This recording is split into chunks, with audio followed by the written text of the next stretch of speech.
Welcome back to the Centered on Buffalo podcast. I'm joined this week by Buffalo Joe. Joe Andreessen has taken this city by storm, this organization, this country, with just an incredible story. We'll dig in on that. But first off, congrats on making the 53-man roster, brother. Thank you so much. Appreciate it. Yeah, absolutely. So you come in, and it's long odds for any undrafted free agent to make an NFL team, to make the 53-man roster. But is your mindset when you walk in the door, when you get picked up by the Bills, that you have what it takes to ultimately step foot on the field in the Bills uniform this fall? I definitely think you're aware of your position compared to maybe the draft picks and the other rookies, especially being a tryout guy. Yeah, you kind of just have to put that aside and have that mindset that, each day it's not going to happen at once, but if you continue to make plays, slowly and surely it will come. And I think that's kind of what I try to do. Sometimes not always the best at that. Sometimes you do get down on yourself and stuff like that. But yeah, obviously some things happen for me to get opportunity as well. So I'm just grateful how it all turned out.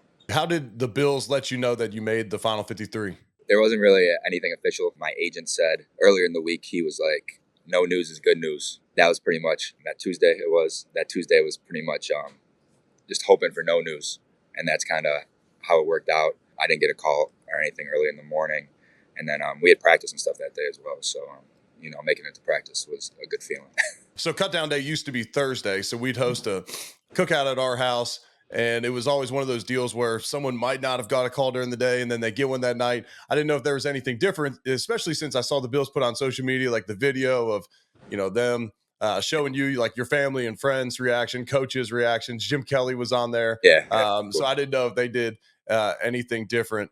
Let's take a quick break to hear from one of our sponsors. That's Dan-O's Seasoning, all natural ingredients, no sugar. These seasonings are an absolute game changer. Take your meals to the next level. Bring them to your tailgates this fall. Get your food ready at home to watch these Bills and the rest of the NFL. Go get you some at danoseasoning.com, at your retail stores locally, or check out the link in the bio.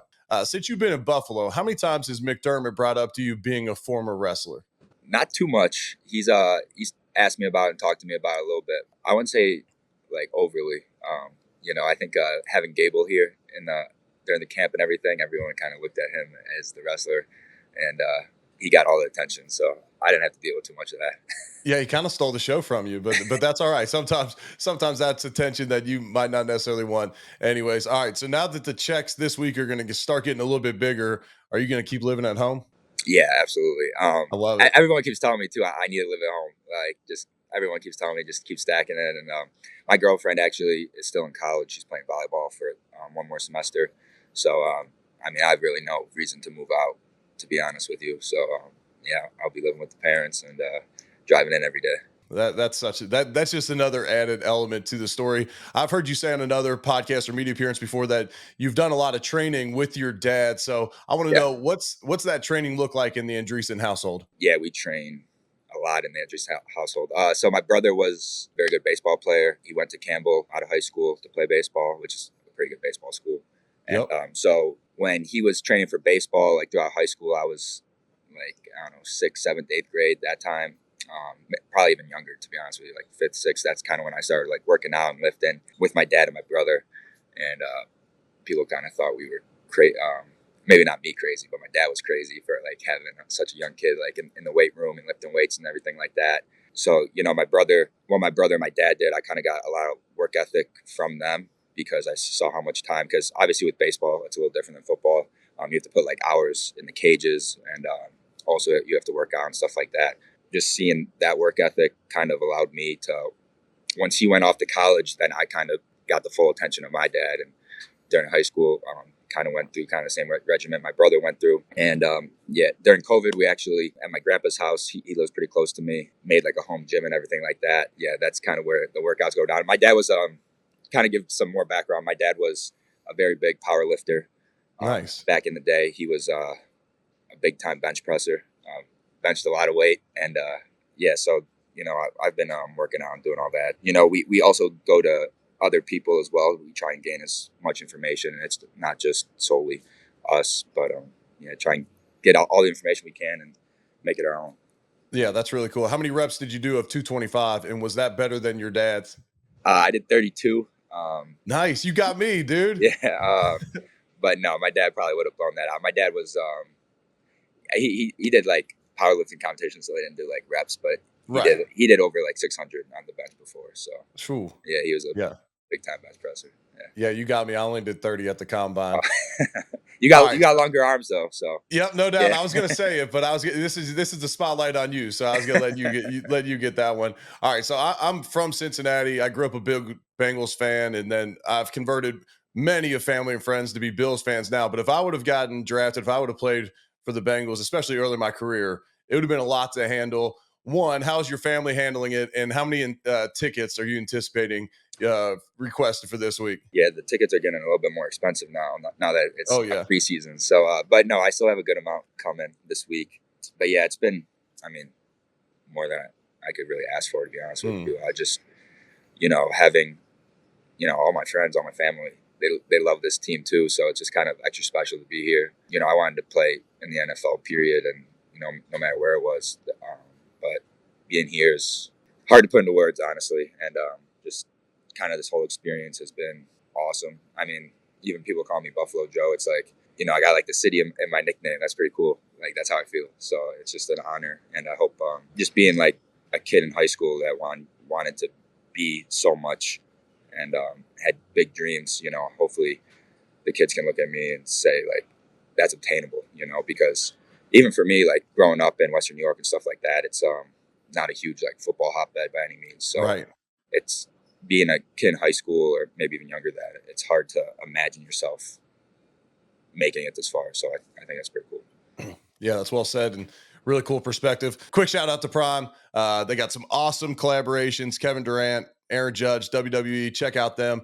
Best hydration in the game. Go check them out. All right. So you were born almost exactly 1 month after the Music City Miracle, which then starts the longest playoff drought in all of pro sports, which I was a part of for a long time. Did you ever waver in your fandom? Like, I know a lot of kids, like when I was growing up, the Bengals were terrible, and some people were like, man, I'm kind of a Cowboys fan or a Bills fan because they made 4 straight Super Bowls when I was growing up. Did you ever waver in your fandom? Yeah, for sure. Not my fandom, I would say, but like, I liked a lot of other players from other teams. Like, I like Tom Brady. Not a lot of Bills players like Tom Brady growing up, but I like Tom Brady just because I watched Tom Brady a lot playing the Bills. And, Yeah. I'm pretty competitive and I like to win, and Tom Brady was always winning. So just being a young kid, I kind of liked him. But I wouldn't say like team wise, no, my fandom never altered. But yeah, you kind of just being a fan of football and stuff, you like guys from other teams and you'd like to see them do well. Do you catch any crap from the guys in the locker room for the pictures that have surfaced of you in a Milano jersey at a Bills game? Like you're in the linebacker room with him now. Do they ever give you crap about that? Yeah, they mess around. They make jokes. I'm not gonna name any names. We got some jokesters in the room, but it's all lighthearted, good fun kind of thing. And yeah, I just kind of laugh about it, move on. Yep. Yeah. All right, last one. Have you thought about the feeling you're going to have running out of the tunnel, like with the packed Bills Mafia, just a different level from preseason to the regular season? Have you thought about that feeling yet? I wouldn't say I've went into detail thinking about it, but yeah, I have thought about it. It's like regular season NFL football. Like, I don't know how much cooler it gets than that. So the preseason was definitely cool and everything like that. But yeah, I'm excited to suit up, go out on Sunday. I was a kid that watched Red Zone like every week, and watch the Bills. And I don't know, it's hard to kind of describe. I just want to go out there. Obviously, I love playing football too, so that's the best part. I want to go out there, whether it's special teams or defense, whatever it is. I want to go out there and make plays, hit some people, and just doing it in front of how packed it's going to be is going to be pretty crazy. So. Oh yeah, no doubt about it. Well, I'll say this: the preseason games, calling them on the radio can be very boring. You were the highlight of our preseason. I was rooting you along. That Steelers game was maybe the most fun preseason game I've ever called. Watching you make play after play against their starters, not against no disrespect to anybody, but you were going against the number one unit for the Steelers. That was about as much fun as I've ever had calling a preseason game. I love your effort. I like the way you play the game. Keep doing your thing. Never forget your humble beginnings and keep that chip on your shoulder, brother, because the sky's the limit. I mean, and I'm not just saying this because you're on the podcast. After that week 2 preseason game, I'm like, I don't care when this guy was drafted. If he was our second round draft pick this year, we would be very excited about this. Like, Yeah. this isn't like a feel good story anymore when you go out and do that. So Keep doing your thing, brother. I'm proud of you. Thank you. I appreciate it. Thank you.